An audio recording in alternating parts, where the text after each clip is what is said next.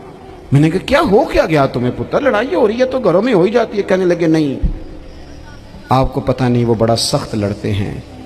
میرے والد جب میری والدہ کو مارنے کے لیے آگے بڑھتے ہیں تو ہم سارے چارپائیوں کے نیچے چھپ جاتے ہیں. ہمیں خوف آتا ہے, وہ منظر خطرناک ہوتا ہے. یہ کون تکلیف دے رہا ہے اپنے بچوں کو؟ یہاں بیٹھے ہمارے ہاں میلوں دور رہتے تھے اس کے گھر والے, تو وہ تکلیف میں تھا, تو گھر میں کیا کیفیت ہوگی؟ اگر حوصلہ ہو, صبر ہو, قناعت ہو, اللہ کے دیے ہوئے تھوڑے رزق پر ہمیں راضی رہنا آتا ہو, ہمارے گھروں میں سکون آئے, اطمینان آئے. ہم جو زندگی بڑی خوشی خوشی گزار سکتے ہیں, ہمارے مزاجوں کا لالچ, ہماری طبیعتوں کی بے راہ روی, ہماری جھوٹی انا کا بت, ان ساری چیزوں کو ختم کر دیتا ہے.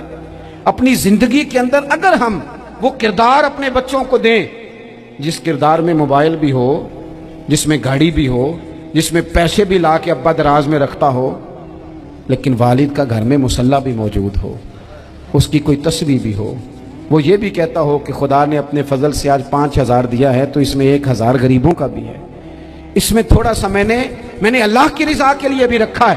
اگر کوئی مشکل آ جائے تو وہ باپ اور ماں کو صبر کرتا ہوا دیکھتے ہو. اگر ایک باپ کر بات کرے تو دوسرا برداشت کرتا ہو. خدا را اپنی اولادوں کو اس اذیت کا شکار نہ کرو. اپنے گھروں کے اندر وہ خودداری, وہ پیار, وہ وقار, وہ محبت, وہ انداز. آپ تھکے ہوئے ہیں کوئی شک نہیں, آپ بہت سارے مسائل کا باہر شکار ہوں گے کوئی شک نہیں, لیکن آپ باہر سے تھک کے آئے ہیں. اور اگر آپ باہر اپنی فیکٹری کے مالک ہیں اور دفتر کے بڑے ہیں تو گھر میں بھی تو آپ بڑے ہیں نا. آپ کی ماں بھی تو انتظار کر رہی ہے, اس نے بھی تو دکھڑا سنانا ہے نا آپ کو. آپ یہ دیکھیے کہ آپ کے بچے بھی تو انتظار کر رہے ہیں, وہ چاہتے ہیں کہ ابا آ کے بیٹھے تو ہم ان کے سینے پہ چڑھ کے تھوڑا کھیلے. آپ کی اہلیہ منتظر ہیں. کچھ باتیں بیوی کسی اور سے نہیں کہہ سکتی, صرف اپنے شوہر سے کہتی ہے, لیکن وہ تو آتے ہی جلال میں آ گئے صاحب. وہ کہنے لگے تو بڑی نالائق ہے, میں تھکا ماندہ آیا ہوں اور تو نے مجھے کہانی سنا دی ہے. وہ اس خاتون سے شدت کے ساتھ پیش آنے لگے. میرے رسول پاک کی حیات نور کو دیکھو, حضرت ام ایمن حضور کی رضائی والدہ ہیں, ان کی بھی خدمت ہو رہی ہے. حضرت حلیمہ سعدیہ آ رہی ہیں تو خدمت ہو رہی ہے. حضرت عباس حضور کے چچا ہیں تو کریم فرماتے ہیں میرے چچا ہیں باپ کی جگہ پہ. حضور دوست احباب صحابہ غلاموں سب کے ساتھ پیار کر رہے ہیں. 9 ازواج مطہرات ہیں گھر کے اندر, اور کیفیت یہ ہے کہ حضور صرف ان کی ضرورتوں کا ہی خیال نہیں کرتے, خواہشات کا ہی خیال نہیں کرتے, بلکہ میرے کریم کا طریقہ یہ ہے کہ کوئی بندہ آج بول کیا رہا ہے, وہ کہاں کھڑا ہے آج, اس کے جملے کس طرح کے, اس کا لہجہ کس طرح کا ہو گیا ہے, اور اسے ٹھیک کیسے کرنا ہے. محبوب اس کا خیال فرماتے, توجہ کرتے. میں کہتا ہوں کہ ہم سب کو شوق آیا ہے آرام کرنے کا. میں صبح 11 بجے سے پہلے اپنے گھر سے نکل آیا تھا, اور یہ وقت آ گیا ہے اور رات کو خدا جانے کس وقت گھر پہنچنا ہے. کئی دفعہ کیفیت یہ ہوتی ہے کہ گاڑی سے اترتے ہیں تو پھر دل کرتا ہے کہ کوئی اٹھا کے چلائے نہ کبھی. اس کے باوجود بہت سارے لوگ ناراض رہتے ہیں کہ ہم سے مل کے نہیں گئے, فوٹو نہیں کھنچوا کے گئے, فلانی جگہ چائے نہیں پی کے گئے. یہ تسلسل ہے. لیکن میں جتنا مرضی تھکا ماندہ گھر جاؤں گا نا, کبھی ایسا نہیں ہوا کہ میں گھر جاؤں تو بڑی ٹینشن میں جاؤں. میری گھر والی ایک دن مجھ سے کہنے لگی آپ نے کبھی نہیں کہا کہ میں تھکا ہوا آیا. بندہ تھک بھی تو جاتا ہی ہے نا, کبھی کہاں کرے نا. میں نے اسے کہا پتہ کیوں نہیں کہتا, اس لیے نہیں کہتا کہ میں نہیں چاہتا کہ میرے بچے یہ کہیں کہ ہم نے دین نہیں پڑھنا, ہمارا باپ تو بڑی مشکل میں ہے.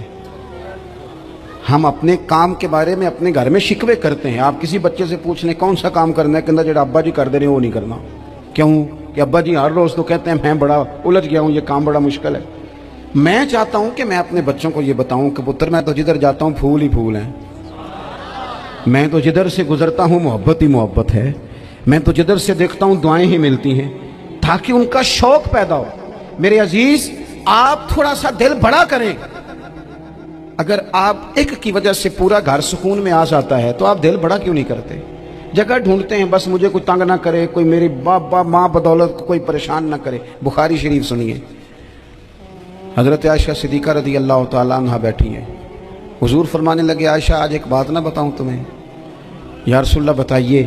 حضور فرمانے لگے جب تم مجھ سے ناراض ہوتی ہو تب بھی مجھے پتہ چل جاتا ہے، اور جب راضی ہوتی ہو پھر بھی پتہ چل جاتا ہے۔ تو حضرت سیدہ عائشہ صدیقہ بات سن کے بڑی خوش ہوئیں، یا رسول اللہ وہ کیسے؟ حضور فرمانے لگے کبھی کبھی تم قسم اٹھاتی ہو۔ یا رسول اللہ ہاں۔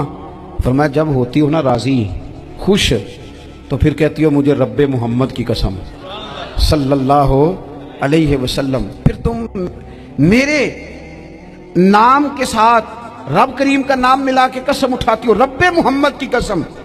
یا رسول اللہ بالکل ایسے ہی ہے۔ اور فرمایا جب تمہارے دل میں کوئی بات ہوتی ہے نا تو پھر تم کہتی ہو مجھے رب ابراہیم علیہ السلام کی قسم، پھر تم رب محمد نہیں کہتی۔ یہ بخاری مسلم میں موجود ہے۔ حضرت عائشہ صدیقہ نے تو بات سنی تو کھل گئی طبیعت، کہنے لگی کریم صدقے جاؤ، یہاں تک خیال فرماتے ہو؟ کس کے جملے کہاں پہنچ گئے، یہاں تک خیال ہے؟ فرمایا مجھے پتہ چل جاتا ہے کہ تمہاری کیفیت کیا ہے، کہاں کھڑی ہو۔ اور بھئی ہم تو اپنی ماں کا بھی خیال نہیں رکھتے، ہمارا باپ کہاں بیچارہ کھڑا ہے، وہ تو انتظار میں تھا کہ کوئی 10 منٹ میرے پاس بیٹھے گا، توجہ ہی نہیں، جذبات کا خیال ہی نہیں۔ حضرت عائشہ صدیقہ بات سن کے عرض کرنے لگے یا رسول اللہ مجھے رب محمد کی قسم ہو، میں صرف نام چھوڑتی ہوں، میرے دل میں ہر وقت مدینے والے محبوب ہی رہتے ہیں، نام ہی چھوڑتی ہوں صرف۔ او میرے دوست تھوڑا سا اور دوسرا عرض کروں گا، دولت اگر بہت عالی چیز ہوتی نا، بہت قیمتی، تو سب سے زیادہ سیدہ عائشہ کے گھر میں ہوتی۔ اگر پیسوں سے ہی سکھ آتا تو پیسے سب سے زیادہ حضرت فاطمہ الزہرا کے کاشانہ نور میں ہوتے۔